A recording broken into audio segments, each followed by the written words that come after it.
Assalamualaikum warahmatullahi wabarakatuh. Selamat pagi dan salam sejahtera untuk kita semua. Sahabat ASN di seluruh penjuru tanah air, ketemu lagi dengan saya, Aulia, host dari podcast ASN Berakhlak, sebuah ruang inspiratif yang kami hadirkan sebagai media refleksi dan pembelajaran bagi seluruh aparatur sipil negara Indonesia. Podcast ini merupakan bagian dari upaya untuk menanamkan nilai-nilai dasar ASN, yaitu berakhlak. Dan pada episode kali ini kita akan secara khusus membahas dua nilai utama dari berakhlak, yaitu berorientasi pelayanan dan kompeten. Dan bagaimana nilai-nilai itu diterapkan di dunia nyata, di dunia kesehatan. Sudah hadir bersama saya 9 orang ASN dari berbagai peran, dari pelayanan pertama di lini IGD, tim farmasi hingga bagian penyuluhan. Yuk, langsung saja kita bahas nilai pertama, yaitu ASN berorientasi pelayanan. Kita mulai dari perawat IGD dengan Mbak Ovi. Pelayanan di dunia kesehatan tuh kayak gimana sih rasanya? Rasanya campur aduk, apalagi di IGD. Kadang pasien datang sambil teriak kesakitan. Keluarganya panik dan semuanya minta cepat. Kalau kita tidak punya empati dan tenang, suasana pun jadi makin rumit. Jadi, menurutku, pelayanan itu bukan cuma prosedur, tapi soal menghadirkan rasa aman. Iya, betul banget. Aku sendiri juga ngalamin sebagai dokter di IGD, aku pribadi belajar bahwa menjelaskan kondisi pasien itu butuh seni. Kadang yang ditanya bukan soal penyakitnya, tapi apakah saya akan sembuh. Nah, itu adalah bentuk pertanyaan, harapan, dan kita, ASN Kesehatan, harus bisa jaga harapan itu. Menurut kalian nih, apa sih ciri utama ASN Kesehatan yang benar-benar berorientasi ke pelayanan? Ya, saya Dr. Budan Saraf. Kalau menurut saya sih, ciri utama ASN Kesehatan yang berorientasi ke pelayanan itu sabar yang pertama, komunikatif yang kedua, mungkin yang ketiga kita nggak ngegas kalau lagi capek. Karena kan kita sebenarnya nggak tahu pasien-pasien itu sudah ke fasilitas kesehatan sebelumnya. Baik, saya lanjutkan. Saya Dwi dari pendaftaran. Sama seperti yang dibilang Dr. Resi tadi, terkadang apabila ada antrian panjang seperti di belakang saya ini, kita harus tetap ramah tamah. Karena terkadang mereka datang dengan emosi yang tinggi. Jadi kita harus tetap senyum, salam, sapa kepada mereka. Dalam banget ya. Jadi orientasi pelayanan itu bukan hanya bekerja dengan baik ya, tapi tetap menghadirkan ketenangan untuk masyarakat. Iya, betul banget. Saya sebagai bidan, apalagi ada saat menangani pasien, ada ibu melahirkan yang resikonya tinggi, saya pun harus bisa tenang karena yang dilayani di situ bukan hanya pasiennya, tetapi ada juga keluarga pasien yang juga panik. Kemudian apabila saya panik, juga tim medis kami juga akan panik. Jadi pelayanan itu adalah semua tempat orang untuk bertumpu. Ketika melakukannya harus tenang. Nama juga pada pendaftaran. Jadi memang kita sebagai lini pertama di rumah sakit, kita harus tetap tenang apabila menghadapi keramaian pasien. Karena kembali lagi pasien terkadang dan keluarganya datang itu dengan kondisi terburu-buru dan juga emosi. Apabila kita lawan dengan emosi, maka akan terjadi ledakan emosi yang memicu pertengkaran. Maka dari itu kami dan teman-teman di pendaftaran selalu ingat bahwa kita dalam berbicara harus menggunakan hati, bukan cuma mengikuti aturan yang ada. Karena kemanusiaan itu lebih di atas peraturan. Bagus banget nih dari Kak Dwi. Bagus banget buat kutipan. Nah, sekarang kita pindah ke nilai berikutnya ya, yaitu nilai kompeten. Banyak yang bilang nih, tenaga kesehatan tuh harus selalu update tentang pengetahuannya. Gimana cara teman-teman nih tetap belajar di tengah rutinitas yang sangat sibuk ini?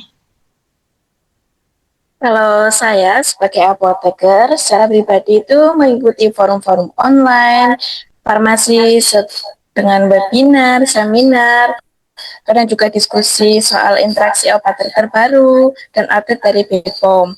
Karena kalau kita lengah, dampaknya itu bisa fatal. Dosis itu kan sangat serius, apalagi demi kesehatan. Saya sebagai apoteker menyadari pentingnya untuk memperbarui pengetahuan dan keterampilan secara berkala agar dapat memberikan pelayanan yang sesuai dengan standar terkini. Setuju ya sama Kak Bella. Saya sebagai ahli gizi juga sering banget menemui kadang orang itu datang ke ruang gizi saat kondisinya sudah drop atau mungkin sudah kena komplikasi. Padahal kan sebenarnya gizi itu kan pencegahan utama ya.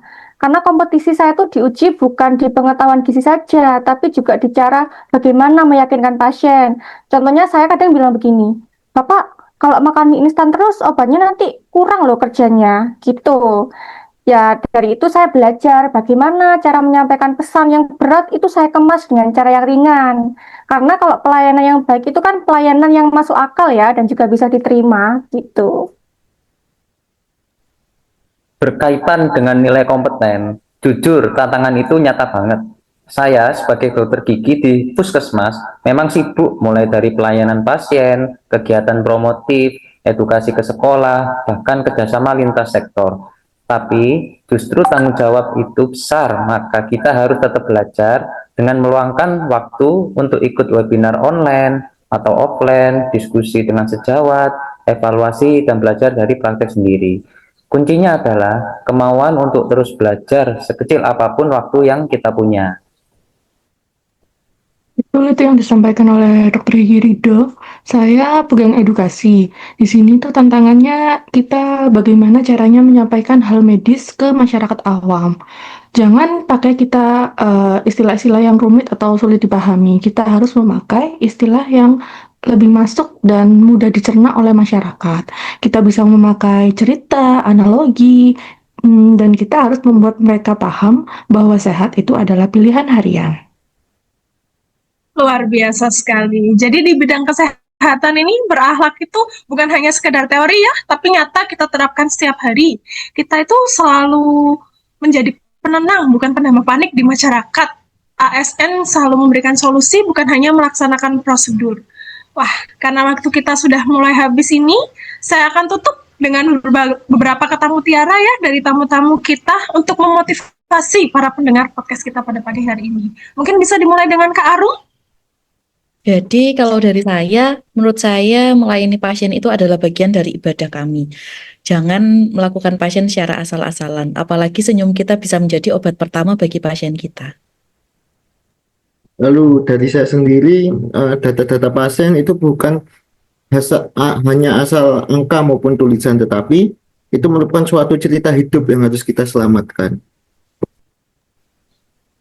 Dari saya, belajar bukan karena kurang tahu, tapi karena ingin bertanggung jawab lebih.